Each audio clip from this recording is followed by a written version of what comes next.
It looks like that is everyone. A warm welcome from my side, and welcome and thank you for taking part in this webinar. I would like to introduce the co-hosts to you, Melisa and Gracia. Hi, everyone. Thank you so much for joining us today. Hi, everybody. Nice meeting you today. Great. I think we can start. I'm going to share my screen with you, and then we're going to quickly talk about hate speech on social media. So if we think about hate speech, there's a lot of things that come to mind. And this is what our presentation is all about. So I've already introduced the team to you, and then just our topic quickly. Social media platform, is this the playground for hate speech? All of you guys can see my screen, right? Yes. Great. So just a few house rules. Please place the questions in the chat. Take part. Your input is valuable to us. And then this webinar will only be 15 to 20 minutes long. You can visit our website afterwards, the website here at the bottom, and then you will get more information, interesting readings, where you can just dig around and get some more information on this topic. Most of all, enjoy this webinar. Discussion points. We're going to pose a thesis statement to you and the aim of this webinar. We're going to explain the methodology that we use, analyze different examples, and we're going to do a visual presentation and then a conclusion and a way forward. Afterwards, we will have a quick session of questions and answers. Now, when I say to you guys, what is hate speech? What comes to mind? One word. Think of any word, and I would like you to scan this QR code. It will take you to Padlet, and then you just add the word there that you think describes hate speech. And I'm also going to share the link in the chat. I'm going to go to Padlet quickly. Oh, you guys are very fast. There's already a few people here. I see there's some more typing. So these are the things that you are saying to me.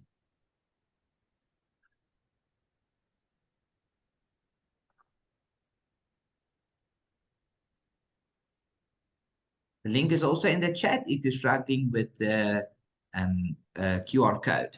So let's look a little bit. Dismissive language, name calling, racist. When we say someone is a monkey, saying hurtful things. When you say someone is a racist, but they are not, racist remarks towards each other, like nigger, morphe. Yes, I agree with you guys. I think that the co-hosts will also agree with me. This is definitely indications of hate speech. So if I go back to our presentation and I want to show you guys what does the Human Rights Commission say about hate speech. It impacts negatively on victims in terms of their self-worth. It causes hurt, harm, pain, distress, sorrow, humiliation, is degrading and dehumanizing, has the effect of depriving victims of their fundamental rights. In particular, it impugns the right to human dignity and equality. Now this, they call it a fact sheet from that the Human Rights Commission wrote.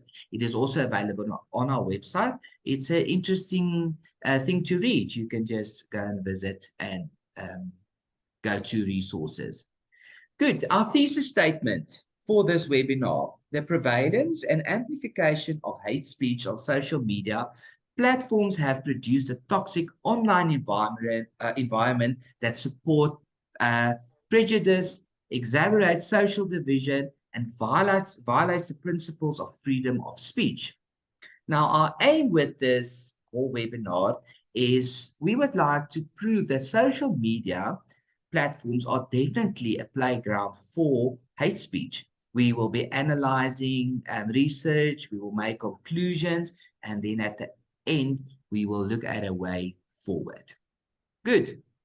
Our methodology that we used for this presentation, we did a qualitative study. So we observed on different sites, social media platforms, what people are saying, how people react. The criteria we used, they had to, the comment or the post must be on social media, and it must consist of words that we consider as hate speech. The data that we collected, we looked at 16 posts in total, and then you can also look at all 16 posts on our website. There's a table there that you can have a look at. Good. Now I'm going to give over to Gracia quickly to give us 3 examples of hate speech that we analyzed, that we looked at. Gracia, the floor is yours. Thanks so much, Franz. So through our qualitative research, we found out several incidences of hate speech on social media platforms, and they are available on our website if you want to take a look. So I'm only going to highlight, like what Franz said, only 3 examples of hate speech. So as you can see, African Ali Naka posted on Twitter, and that was on the 28th of May this year, 2023. He is a male perpetrator according to his profile picture. And he named John a racist clown simply because John made a decision to travel to Ukraine to show sympathy and to support Ukrainians. Tweets showed mixed reactions to African at Ali Naka's post. So this automatically means that racism is real. You can move to the next, Franz. Another post was on Instagram, another social media platform, and the post was shared on the 8th of April 2023. The post targeted on transgender people. So we categorized the hate speech as homophobic rhetoric and discrimination. Nike teamed up with a transgender activist, biological male, in an attempt to sell leggings and sports bras. Some people believed that Nike disrespected women. However, Nike declared on his Instagram page that their Instagram page is a place where hate speech, bullying rather won't be tolerated. We can move to the next, please. Another incidence of hate speech was published in the Middle East Eye on the 4th of March, again this year, 2023. Anti-immigration and anti-black sentiments were shared on the Tunisian Facebook, Twitter, and TikTok. The target group were Black migrants who were described as hate-eating, savages, rapists, and were tagged to be aggressive. Hatred towards Black migrants in Tunisia extreme to the extent that violence against them was celebrated on social media. Thank you so much for that, Gracia. I think we all can agree that it's actually unimaginable that this is tolerated on social media platforms, this insulting language. And yes, it's true. This is definitely proof that there is hate speech on different social media platforms. I'm going to give over to Melissa now. She's going to do a visual presentation about the data that we collected. Again, welcome from my side. And while discussing this issue, I feel like it's important to get some insight from our participants. To facilitate this, we have an interactive element lined up for you. We're going to do a live poll quickly that will give you an opportunity to contribute your thoughts on what platform do you think hate speech features on the most. In order to participate, kindly access the poll by either following the QR code on the screen, or we'll provide the link in the chat again. Engagement will be really appreciated, and we will just give one a quick minute to go and answer the poll question. While you answer that, I'm going to go over to Mentimeter. And to the what you guys are saying, let's have a look here.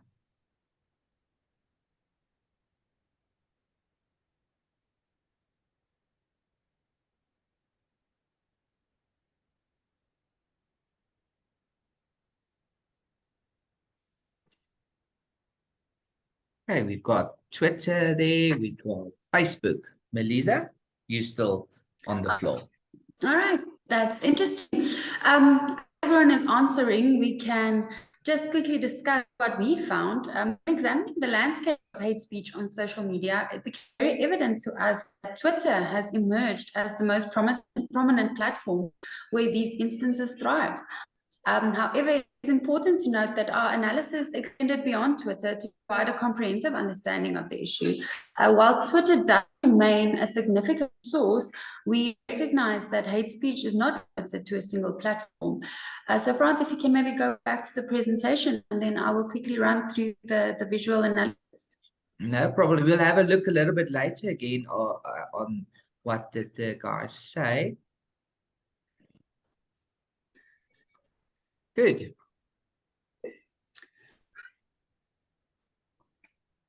You're good to go. All right, thank you. As you can see on the graph, all of the famous sites are here, but as you can see, Twitter did emerge as the most prominent of the few.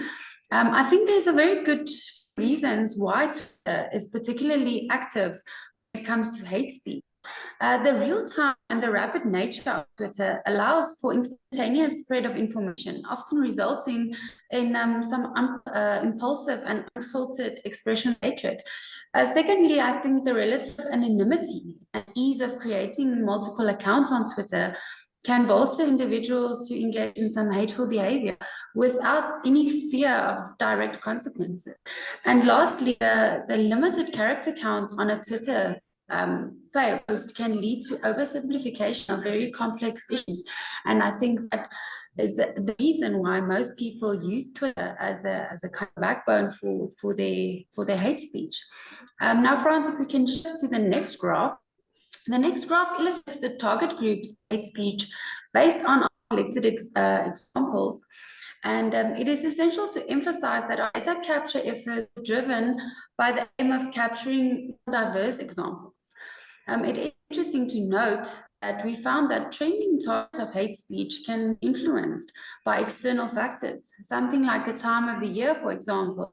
For those of you who don't know, for instance, June at this moment is Pride Month, and both advocates and critics are currently more vocal, resulting in an increase in hate speech towards the LGBTQ plus community. If you consider the occurrence on Instagram, if you want to look at that happened this week, Reebok launched a line of genderless clothing, and reactions to this was mixed, with both a lot of support and a lot of dissent expressed. But if you go and look at the post, some of the comments made there and the language used towards these people were extremely hurtful. And I think it would shock you to go and read it. I myself was kind of blind to it. I don't really read these comments. But after this task, I really see that this is very active on social media at this stage. And then our final graph, you can just start with the categorization graph there, please. Analysis of hate speech. We've just categorized different types of hate speech based on factors such as race, religion, and gender.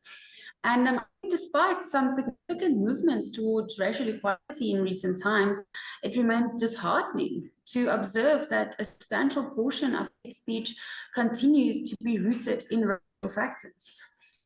So I critically analyzed our collected examples, and we just made a summary here for you. But by examining these instances, we can identify the underlying patterns and themes and motivations that drive hate speech online.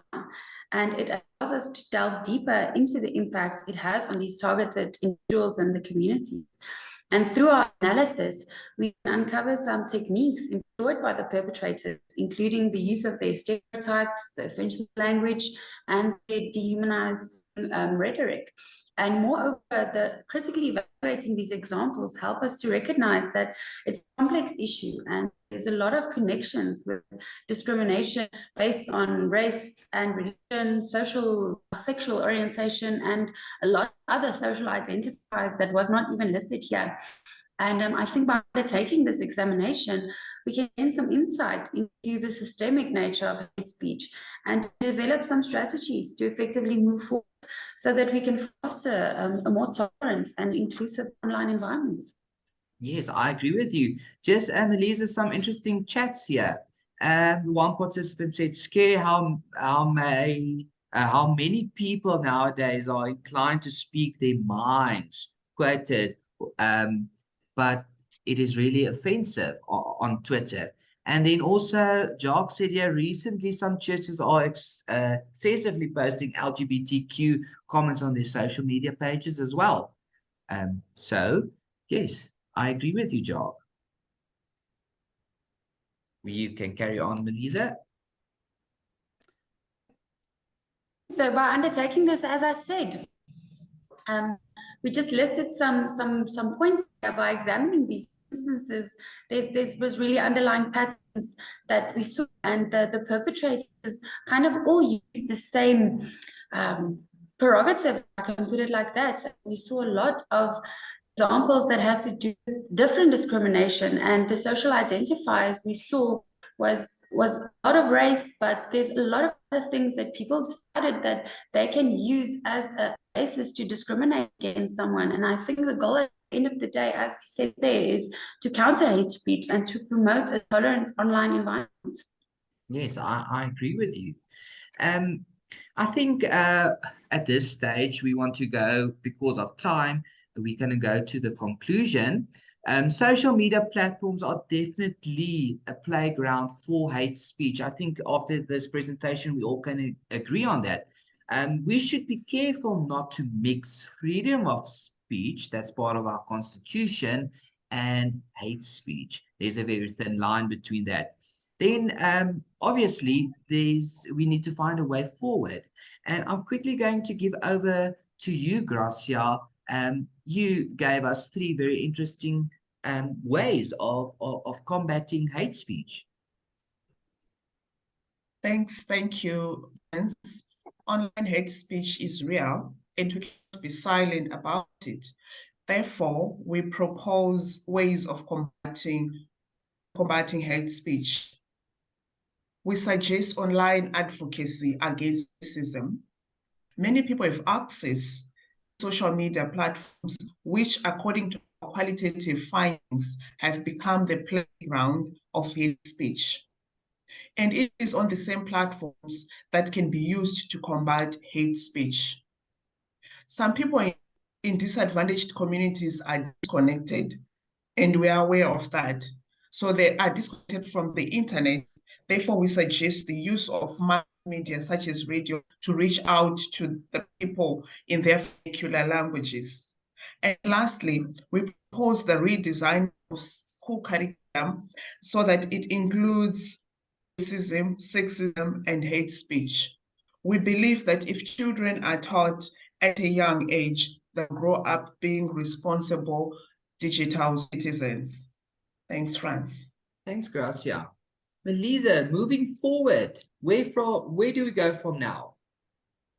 I think that should always be our goal. Moving forward, I think there's a few ways, but I just highlighted 3 here. I think the first thing is increasing awareness about the impact and the consequences of hate speech on individual communities and society as a whole, so that we can start to foster some empathy and understanding. The second thing I think that's important, something a bit more practical, is the reporting mechanisms.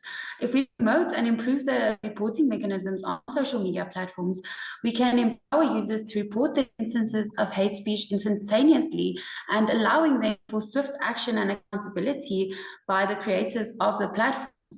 And then lastly, I think what's the most important is some legal consequences. If we advocate for strong legal frameworks and consequences for hate speech, that can maybe act as a deterrent and hold some of the individuals accountable for their actions online.